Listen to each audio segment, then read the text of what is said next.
You're watching Inside Utah Politics.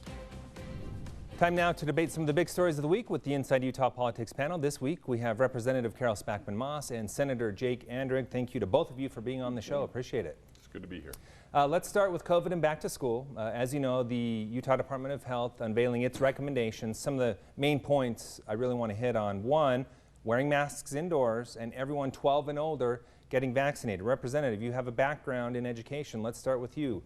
What do you make of the recommendations as we are now just days for some going back to school?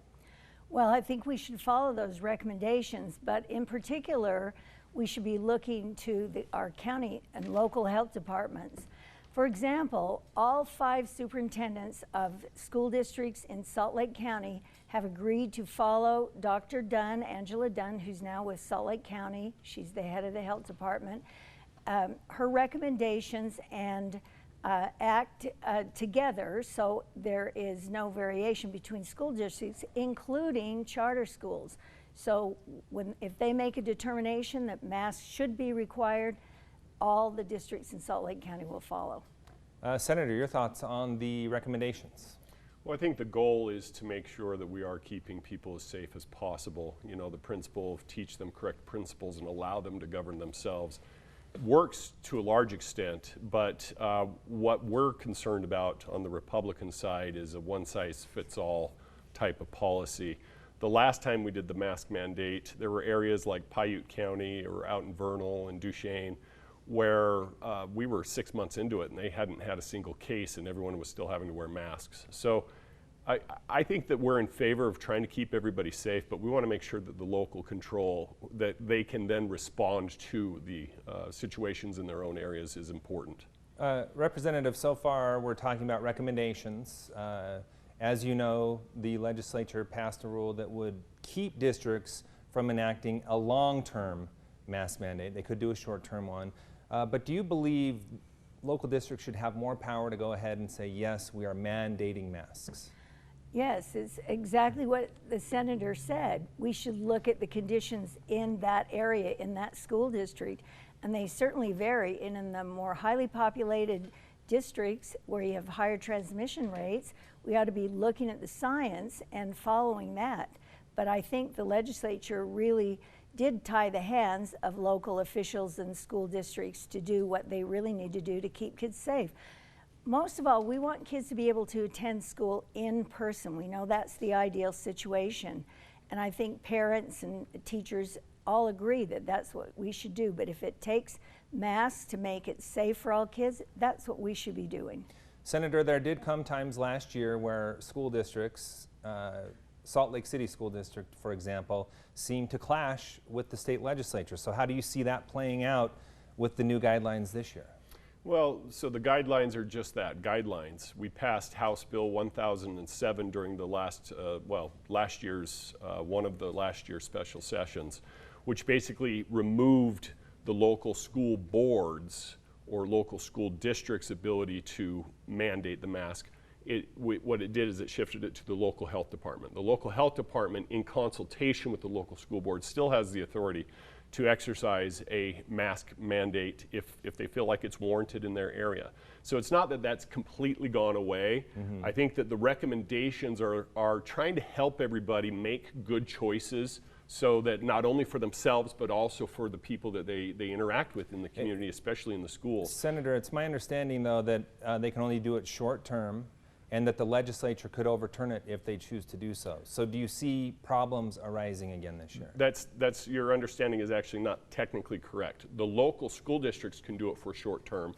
The local health departments can do it the same as they've always done it. We just, with Senate Bill 195 that passed during the general legislative session, allowed for both the local legislative branch to intervene if they felt like it was appropriate, and or the legislature mm-hmm. to do it if they felt like it was appropriate.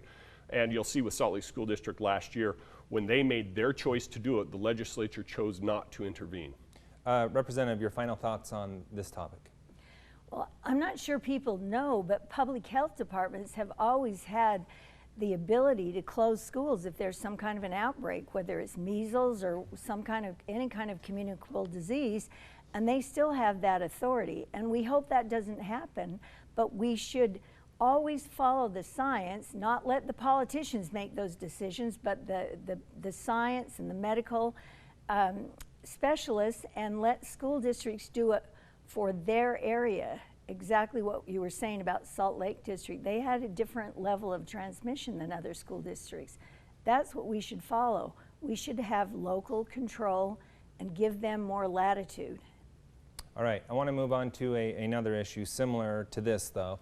We saw the governor and lieutenant governor come out and make really passionate pleas for more people in the state of Utah to get vaccinated. One thing that really stuck out to me was when the governor talked about how he's not really all that excited to actually have to sacrifice to protect someone who, as he sees it, doesn't really seem to care.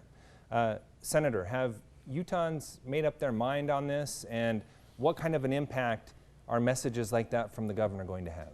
You know, having talked to many people around the governor, I think his plea came from having dealt with people who refused the vaccine in the first place and then now are sitting in an intensive care unit on the verge of death. And their stories are, I wish I had done it. So I do think that there is a contingency of people throughout the state that are just, they don't trust the vaccines, they don't want anything to do with it.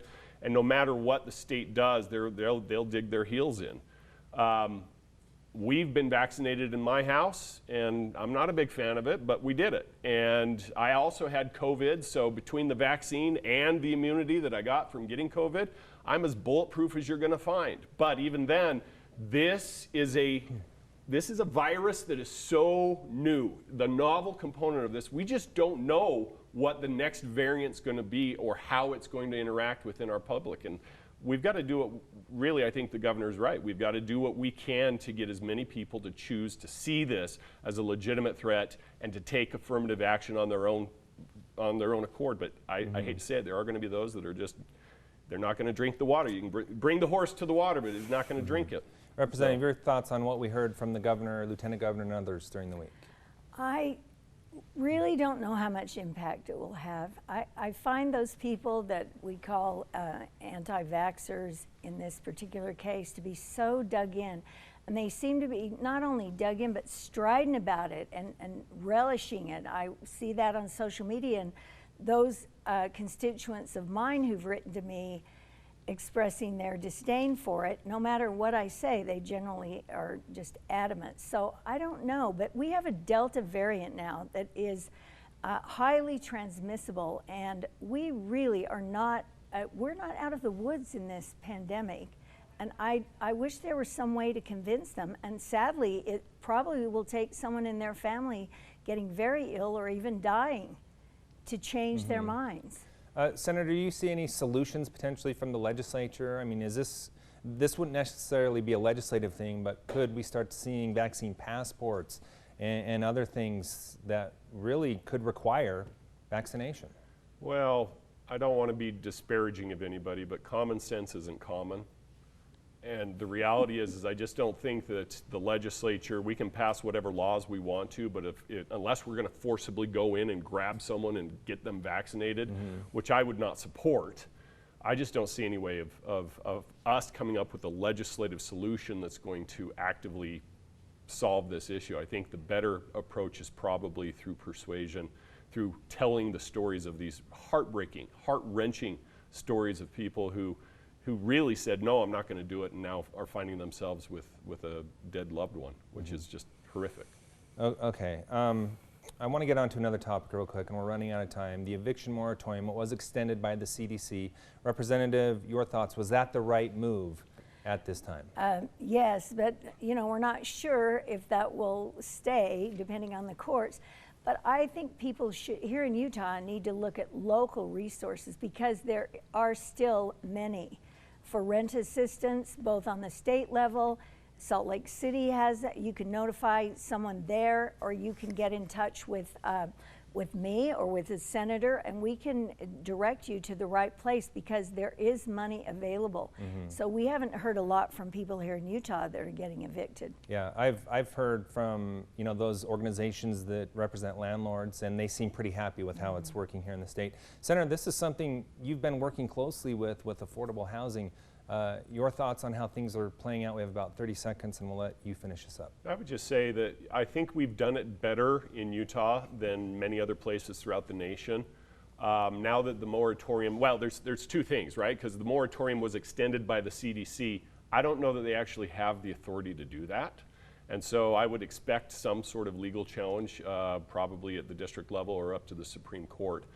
So there's still a question of whether or not that's going to hold. But then secondarily, I think that in Utah, we have set aside resources. We have actually set up the processes that you can go through. You can still get assistance even though the moratorium has been removed. So I would strongly recommend everybody to reach out through the Division of Workforce Services to get access to those funds. Okay. We got quite a bit of money sitting there still. And we have run out of time, and the Supreme Court made it pretty clear that this needed to be done by Congress, so we will see how that plays out. Excellent insight. Thanks so much for being here with us. We appreciate it. Thank you very much, Glenn. And stay with us. We'll be right back with more Inside Utah Politics right after the break.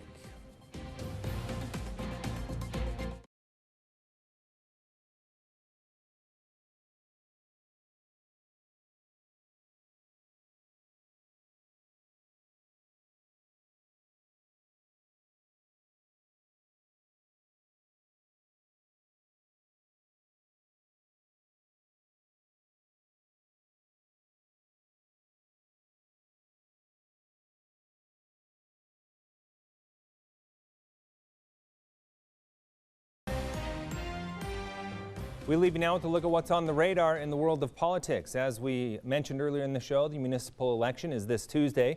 Winning candidates and those in cities doing ranked choice voting will all move on to the general. That's set for Tuesday, November 2nd. Make sure to connect with me on social